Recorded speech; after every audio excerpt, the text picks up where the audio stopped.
স্থানীয় সরকার বিভাগে প্রকল্পের নামে গত ১৭ বছরে হওয়া অনিয়ম দুর্নীতি তদন্তে কমিটি গঠন করা হয়েছে। আগামী ২ মাসের মধ্যে কমিটিকে এই সংক্রান্ত প্রতিবেদন দিতে হবে। সচিবালয় স্থানীয় সরকার প্রতিমন্ত্রী মীর শাহে আলম এই তথ্য জানিয়েছেন।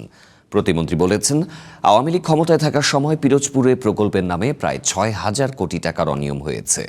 আর অনেক জেলায় এ ধরনের ঘটনা ঘটেছে। শুধু আওয়ামী লীগ সরকারই নয়, অন্তর্বর্তী সরকারের সময়ও অনিয়মের কিছু ঘটনা ঘটেছে।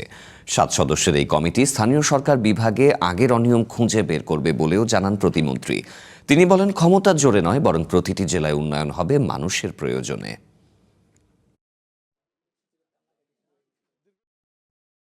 পিরোজপুর জেলায় মোট প্রকল্প অনুমোদন হয়েছিল ২৪৬০টি প্রকল্প এলজিডির, স্থানীয় সরকার প্রকৌশল অধিদপ্তরের মধ্যে।